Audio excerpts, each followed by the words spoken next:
Hello students, I hope you are doing well.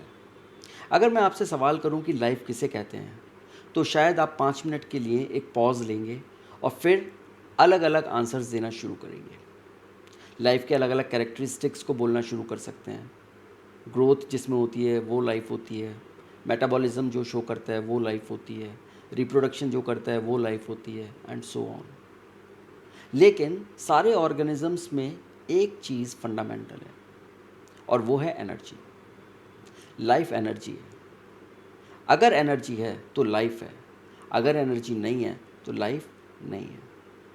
और हमारी body के लिए वो एनर्जी का जो फ्यूल है वो है ग्लूकोज। आज हम बात करेंगे कार्बोहाइड्रेट्स की और ग्लाइकोलिसिस की, और इसको डिटेल में देखेंगे कि वो स्टेप्स क्या हैं जहाँ से हमारा ग्लूकोज का मेटाबॉलिज्म होना शुरू होता है और हमारी एनर्जी बननी शुरू हो जाती है। पिछली क्लास में आपने देखा कि किस तरीके से एटीपीज़ का फॉर्मेशन हुआ। आज हम देखेंगे कि वो एटीपीज़ कौन कौन से स्टेप्स में बनते हैं, राइट। तो चलिए शुरू करते हैं हम आज की क्लास। अगर हम बात करें कार्बोहाइड्रेट्स की, जो ग्लूकोज का जब कंप्लीट कंबस्चन होता है या ऑक्सीडेशन होता है तो वो बनाता है कार्बन डाइऑक्साइड, वो बनाता है वाटर, और उसके साथ बहुत सारी एनर्जी जिसमें से अधिकतर एनर्जी हीट की फॉर्म में डिसिपेट हो जाती है। ये देखिए, ये कार्बोहाइड्रेट है हमारा ग्लूकोज C6H12O6। जब इसका फुल ऑक्सीडेशन होता है तो ये ऑक्सीजन है यहाँ पर, उसका एंड प्रोडक्ट बना हमारा कार्बन डाइऑक्साइड, वाटर, और एनर्जी रिलीज़ हो गई। लेकिन जब सेल ग्लूकोज मॉलिक्यूल को कैटेलाइज करती है तो वो स्टेप बाय रिएक्शंस के अंदर कैटेलाइज करती है, और वो इस तरीके से कैटेलाइज करती है कि जो लिबरेटेड एनर्जी है वो पूरी तरीके से हीट की फॉर्म में ना डिसिपेट हो जाए, राइट। ग्लूकोज को जब हम ऑक्सीडाइज करते हैं तो वो छोटे छोटे स्टेप्स में हम लोग ऑक्सीडाइज करते हैं ताकि जो एनर्जी रिलीज़ हो रही है उसको हम लोग एटीपी सिंथेसिस के साथ कपल कर सकें, और बाकी जो एनर्जी बचती है वो हीट के अंदर वेस्ट हो जाती है। अब वो वेस्ट हो जाती है या हीट से भी हमको फ़ायदा होता है वो एक अलग क्वेश्चन है, मगर as far as the energy conservation is concern तो वो एनर्जी हम लोग अपना हार्वेस्ट नहीं कर पाते। उस एनर्जी को वो एज ए प्रोडक्ट की तरह वेस्ट हो जाएगी। वेस्ट हम इसलिए बोल रहे हैं यहाँ पर क्योंकि हम उनके एटीपीज़ नहीं बना रहे हैं, अदरवाइज़ हीट की भी हमारी बॉडी को ज़रूरत पड़ती है। जो केमिकल रिएक्शंस होती हैं जो सेल्यूलर रेस्पिरेशन को बनाती हैं और जहाँ पर ग्लूकोज को कंज्यूम किया जाता है, वो हम रिएक्शंस को 3 मेन स्टेजेस में डिवाइड करते हैं। पहली स्टेज है ग्लाइकोलिसिस। ये वाली स्टेज साइटोप्लाज्म के अंदर होती है और इसमें एटीपी का जनरेशन होता है। फिर 2 स्टेजेस जो हैं वो है सिट्रिक एसिड साइकिल और इलेक्ट्रॉन ट्रांसपोर्ट चेन। अब सिट्रिक एसिड साइकिल और इलेक्ट्रॉन ट्रांसपोर्ट चेन ये दोनों रिएक्शंस माइटोकॉन्ड्रिया के अंदर होती हैं और इनसे भी एटीपी का जनरेशन होता है। ओके, अब अगर हम देखें तो ग्लूकोज का कंप्लीट ब्रेकडाउन करने के लिए जो पाथवे होता है उसको हम लोग ग्लाइकोलिसिस कहते हैं, और इस पाथवे का जो प्रोडक्ट होता है वो होता है पायरुवेट मॉलिक्यूल।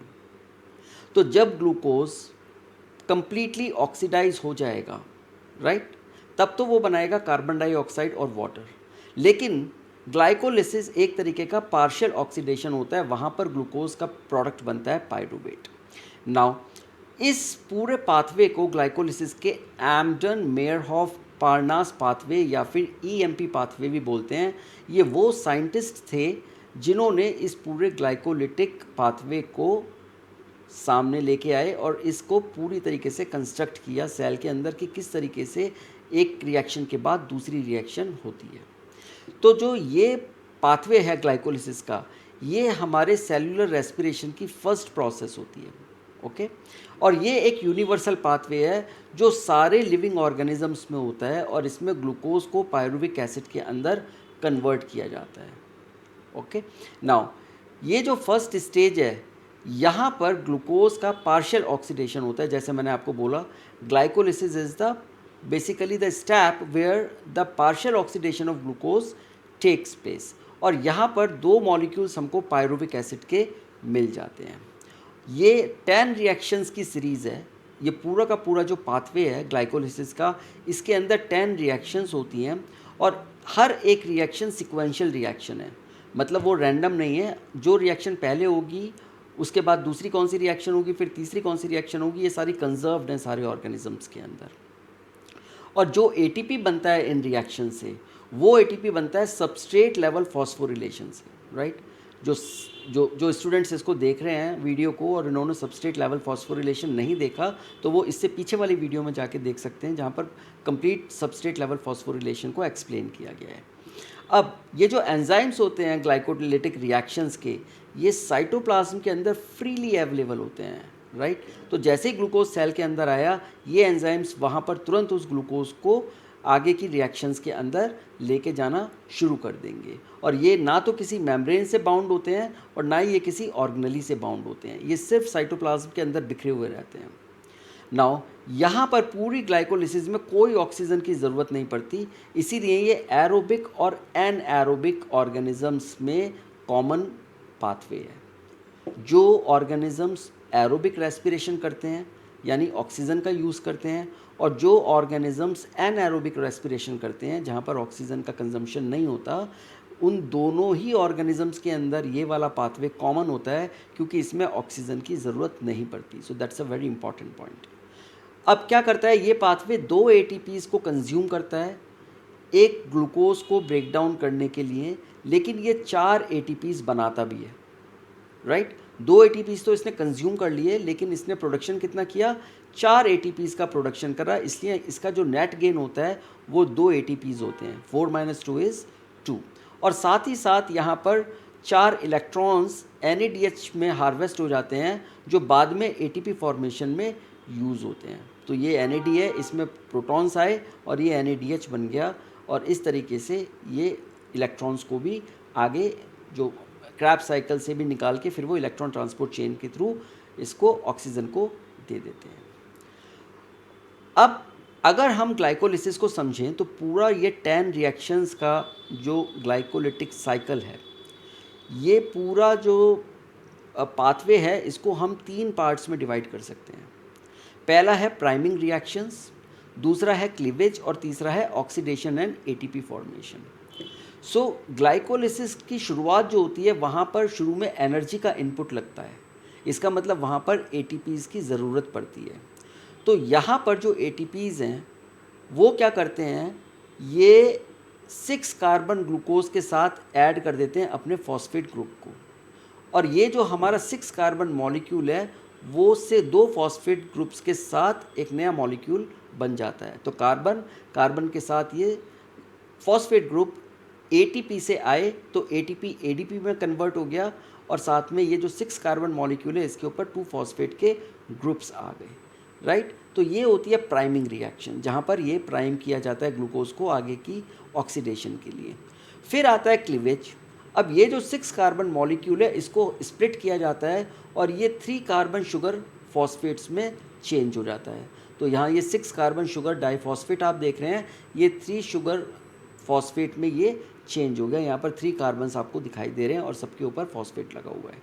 तो यहाँ 6 कार्बन्स हैं, 1 2 3 4 5 6, और 2 फॉस्फेट के ग्रुप हैं। जब ये स्प्लिट हुआ तो एक 3 कार्बन और एक फॉस्फेट ग्रुप एक तरफ चला गया, और 3 कार्बन और फॉस्फेट ग्रुप एक तरफ चला गया, तो 2 मॉलिक्यूल्स हमारे यहाँ पर मिल गए। इसके बाद oxidation and ATP formation stage में ये जो 3 कार्बन शुगर फॉस्फेट्स हैं, ये बहुत सारे इंटरमीडिएट्स बनाते हैं बीच में, और इनसे क्या होता है कि जो ये फॉस्फेट हैं वो ADPs में ट्रांसफ़र हो जाते हैं, और यहाँ पर हमारे ATPs मिलते हैं। तो शुरुआत में हमने ATP को इन्वेस्ट किया, और यहाँ पर हमने ATPs को हार्वेस्ट किया इस रिएक्शन के अंदर। अब ये जो ऑक्सीडेशन होता है इसमें NADH भी हमको मिलता है, क्योंकि इलेक्ट्रॉन्स जो होते हैं वो इलेक्ट्रॉन्स NAD उसको एक्सेप्ट करता है और वो NADH में कन्वर्ट हो जाता है। तो ये आपकी रिएक्शन थी। अब हम समझेंगे वो पूरे के पूरे 10 स्टेप्स जो पार्शियल ऑक्सीडेशन है ग्लूकोज का, जिसको हम लोग ग्लाइकोलिसिस बोलते हैं। तो बहुत ध्यान से देखिएगा इन रिएक्शंस को। जो पहली 5 रिएक्शंस होती हैं, ये reaction number 1, reaction number 2, 3, 4 and 5, ये क्या करती हैं, ये एक ग्लूकोज मॉलिक्यूल को 2-3 कार्बन कंपाउंड ग्लिसरैल्डिहाइड 3 फॉस्फेट में कन्वर्ट कर देती हैं, राइट। तो सबसे पहले क्या होता है, फर्स्ट स्टेप में ग्लूकोज को एक्टिवेट किया जाता है या प्राइम किया जाता है, ताकि वो आगे की रिएक्शंस में यूज़ हो पाए। अब वो क्या करेगा, ग्लूकोज के साथ जब ये एटीपी का फॉस्फेट ग्रुप जुड़ गया तो यहाँ पर ये बनाया इसने ग्लूकोज 6 फॉस्फेट। ओके, तो इसको हम लोग बोलते हैं ग्लूकोज 6 फॉस्फेट। यहाँ पर एक एटीपी का कंजम्पशन हो गया, एक एटीपी हमने इन्वेस्ट कर दिया। तो ये हमारा फर्स्ट रिएक्शन था। नेक्स्ट साइकिल में क्या होता है, नेक्स्ट रिएक्शन में ग्लूकोज 6 फॉस्फेट जो है इसको कन्वर्ट किया जाता है फ्रक्टोज 6 फॉस्फेट में। तो यहाँ देखिए आप ग्लूकोज 6 फॉस्फेट फ्रक्टोज 6 फॉस्फेट के अंदर कन्वर्ट हो गया। उसके बाद अब जो सेकंड प्राइमिंग रिएक्शन है जो कि थर्ड स्टेप है, इसका थर्ड स्टेप देखिए। प्राइमिंग रिएक्शंस हम उन रिएक्शंस को बोल रहे हैं जहाँ पर हम लोग ग्लूकोज या 6 कार्बन शुगर को फॉस्फोराइलेट कर रहे हैं। तो यहाँ पर सेकेंड टाइम हम लोग फॉस्फोराइलेट करेंगे और इसमें हम फिर से एक एटीपी को कंज्यूम करेंगे जो फ्रक्टोज 6 फॉस्फेट को ऊपर ये फॉस्फेट का ग्रुप देगा और ये बनाएगा फ्रक्टोज 1,6 बिस फॉस्फेट। तो फ्रक्टोज 6 फॉस्फेट यानी 6th पोजीशन 6th कार्बन पर जो फॉस्फेट है, अब उस पर एक और फॉस्फेट ग्रुप आ गया तो उसने बनाया फ्रक्टोज 1,6 बिस फॉस्फेट। तो ये 1 कार्बन नंबर 1 और कार्बन नंबर 6 के ऊपर ये फॉस्फेट ग्रुप आया है। 6 पर पहले था, 1 के ऊपर दोबारा से ट्रांसफ़र हो गया और ये फॉस्फेट की जगह बन गया बिस फॉस्फेट। बिस का मतलब होता है कि अब इसके ऊपर 2 फॉस्फेट ग्रुप है। तो ग्लूकोज 6 फॉस्फेट, ग्लूकोज 6 फॉस्फेट से फ्रक्टोज 6 फॉस्फेट और फ्रक्टोज 6 फॉस्फेट से बनाया फ्रक्टोज 1,6 बिस फॉस्फेट। और इन चारों रिएक्शंस में पहली और तीसरी रिएक्शन में हमने एटीपी का कंजम्पशन किया। अब जो फोर्थ और फिफ्थ स्टेप है ये देखिए आपका, इसमें 6 कार्बन मॉलिक्यूल जो है हमारा ग्लूकोज 1,6 बिस फॉस्फेट ये स्प्लिट हो जाता है, ये टूट जाता है 2-3 कार्बन मॉलिक्यूल्स में और वो हैं ग्लिसरैल्डिहाइड 3 phosphate and dihydroxy acetone phosphate. तो यहाँ आप देखेंगे ये डाईहाइड्रोक्सी एसीटोन फॉस्फेट है और ये ग्लिसरैल्डिहाइड 3 फॉस्फेट है, लेकिन ये आपस में आइसोमराइज करते हैं और ये अल्टीमेटली बनाते हैं ग्लिसरैल्डिहाइड 3 फॉस्फेट, राइट। सो डाईहाइड्रोक्सी एसीटोन फॉस्फेट तो बना, लेकिन उसका कन्वर्जन हो गया ग्लिसरॉल 3 इसमें ग्लिसरैल्डिहाइड 3 फॉस्फेट के अंदर। अब जो 6th स्टेप है यहाँ पर हमारे 2 इलेक्ट्रॉन्स और 1 प्रोटॉन ट्रांसफ़र होता है G3P यानी कि ये ग्लिसरैल्डिहाइड 3 फॉस्फेट से NAD+ में। सो NAD जो है हमारा जब यहाँ से इलेक्ट्रॉन्स लेता है और 1 प्रोटॉन लेता है तो यहाँ जो ये प्रोडक्ट बनेगा वो बनता है हमारा 1,3 बिस फॉस्फोग्लिसरिक एसिड यानी BPG। तो आप देखिए यहाँ पर ये आपका G3P है और यहाँ से आपका बना 1,3 बिस फॉस्फोग्लिसरेट या BPG। अब यहाँ तक तो ये 5th तक तो यहाँ पर ये सिंगल मॉलिक्यूल चल रहा था, लेकिन यहाँ पर अब 2 मॉलिक्यूल्स हो गए तो यहाँ पर यील्ड हर चीज़ में डबल होगी। ओके, नाउ अब जिन लोगों को नहीं पता कि NAD क्या होता है, तो बेसिकली NAD+ जो होता है उसका नाम होता है निकोटिनामाइड एडिनिन डाई न्यूक्लियोटाइड। ये इसका एक्सपेंडेड फॉर्म है। It is a cofactor. अब कोफैक्टर्स क्या होते हैं, एंजाइम्स में मैंने आपको बहुत क्लियरली बताया था। It can accept electron and then it can move them to another molecule.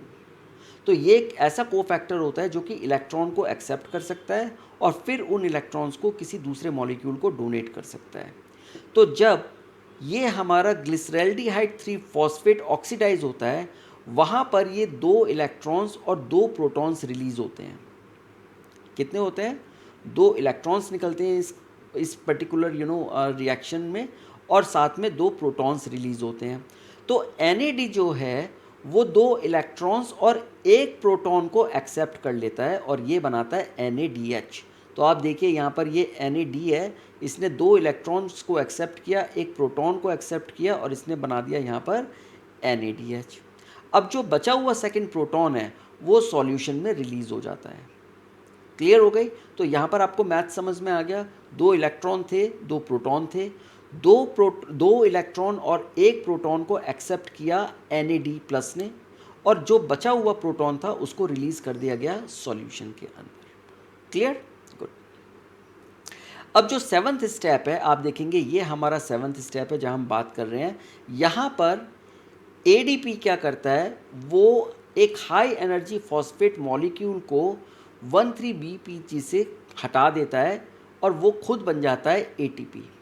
और ये जो 1,3-BPG है, यानी कि ये वाला जो मॉलिक्यूल है हमारा 1,3-bis फॉस्फोग्लिसरेट, ये बन जाता है हमारा 3-फॉस्फोग्लिसरेट में। यानी जो फर्स्ट नंबर वाला जो फॉस्फेट ग्रुप था कार्बन नंबर 1 पर जो लगा हुआ था, वो वहाँ से हट गया और वो एडीपी से एटीपी के अंदर चला गया, राइट, बन गया। और बिकॉज वहाँ से फॉस्फेट ग्रुप हट गया तो अब बिस लगाने की ज़रूरत नहीं है और ये 1 लगाने की भी ज़रूरत नहीं है, तो ये बचा मॉलिक्यूल 3PG। तो हमने 1 को भी हटा दिया, बी को भी हटा दिया, बिकॉज बिस की अब यहाँ ज़रूरत नहीं है, तो ये बन गया 3-फॉस्फोग्लिसरेट। ओके, नाउ 8th और 9th स्टेप अगर आप देखेंगे, ये हमारा 8th स्टेप है, ये हमारा 9th स्टेप है। यहाँ पर हम वाटर को रिमूव करते हैं और यहाँ पर हमारे को 2 पीईपी मॉलिक्यूल्स बनते हैं, यानी कि फॉस्फोइनॉल पायरुवेट बन जाते हैं और उनके पास हाई एनर्जी फॉस्फेट बॉन्ड्स होते हैं, राइट। तो ये फॉस्फेट बॉन्ड अभी हमारा बचा हुआ है, ये बन गया, कन्वर्ट हो गया पीईपी मॉलिक्यूल के अंदर with high energy phosphate bonds. और जो हमारा 10th स्टेप है, लास्ट स्टेप जो होता है ग्लाइकोलिसिस का, इसमें ये वाले जो हाई एनर्जी फॉस्फेट बॉन्ड्स हैं वो फिर से एडीपी मॉलिक्यूल्स के अंदर ट्रांसफ़र होके एटीपीज बनाते हैं और साथ में ये जो बचा हुआ पीईपी है वो कन्वर्ट हो जाता है पायरुवेट मॉलिक्यूल्स के अंदर। इसका मतलब हम ग्लूकोज से चले थे और लास्ट में 2 मॉलिक्यूल पायरुवेट के हमको मिल गए। ये क्लियर हो गई। तो अगर आप इस स्टेप में देखेंगे और अगर आप थोड़ा सा एनर्जी मैथ्स देखते हैं ग्लाइकोलिसिस का, तो यहाँ पर हमने 2 एटीपीज़ को कंज्यूम करा। एक तो पहली प्राइमिंग रिएक्शन में कंज्यूम करा और एक थर्ड प्राइमिंग रिएक्शन में हमने number 3 number priming reaction second है, लेकिन स्टेप नंबर 3 में हमने इसको कंज्यूम करा। तो इस तरीके से हमने 2 एटीपीज़ को कंज्यूम कर लिया और हमारे एटीपीज़ कितने बने? 4 का बने। रिएक्शन नंबर 7 ने हमको 2 एटीपीज़ दिए और रिएक्शन नंबर 10 ने हमको 2 एटीपीज़ दिए। तो इस तरीके से 4 एटीपीज़ हमारे बने और ये जो एटीपीज़ बने ये हमारे बने सबस्ट्रेट लेवल फॉस्फोरिलेशन की वजह से, जहाँ पर कोई ऑक्सीजन का यूज़ नहीं हो रहा और किसी तरीके का एटीपी सिंथेस का यूज़ नहीं हुआ। अब जो नेट गेन हुआ हमारा एटीपी का, वो हमारा एटीपी है 2, राइट, क्योंकि 2 हमने कंज्यूम कर लिए, 4 हमने बनाए, तो 2 हमारा नेट गेन हो गया। अब NADH हमारे बने 2 और NADH हमारे बने स्टेप नंबर 6 में, अगर आप देखेंगे तो 2 NADH हमारे बन गए। तो इस तरीके से अगर हम इस रिएक्शन को समराइज़ करें तो हमने ग्लूकोज में 2 ADP का यूज़ किया, राइट, 2 NAD हमने लिए और यहाँ से हमको मिले 2 पायरुवेट। सो ये ADP प्लस मैंने 2PI अलग से लिखा हुआ है, so basically to show that it is ATP, और ये फॉस्फेट बॉन्ड्स हमारे बाद में यहाँ पर जुड़े हैं। एंड प्रोडक्ट हमको मिला पायरुवेट के 2 मॉलिक्यूल्स ATP के, 2 मॉलिक्यूल्स NADH के। और इसके अलावा बिकॉज एक प्रोटॉन हमारा सॉल्यूशन में जा रहा था, तो एक NADH से 1 प्रोटॉन गया, 2 NADH से 2 प्रोटॉन्स हमारे सॉल्यूशन के अंदर चले गए और साथ में यहाँ पर हमने जो वाटर मॉलिक्यूल को रिमूव करा था, हमें 2 वाटर मॉलिक्यूल्स भी मिल गए। ये हमारी पूरी की पूरी समरी है ग्लाइकोलिसिस की, किस तरीके से ग्लूकोज मॉलिक्यूल 2 पायरुवेट के मॉलिक्यूल्स के अंदर चेंज होता है, कहाँ कहाँ पर हमारे एटीपीज़ बनते हैं और किस स्टेप में हमारे एटीपीज़ का कंजम्पशन होता है, राइट। तो आई थिंक मुझे लगता है कि आपको ये चीज़ समझ में आ गई होगी।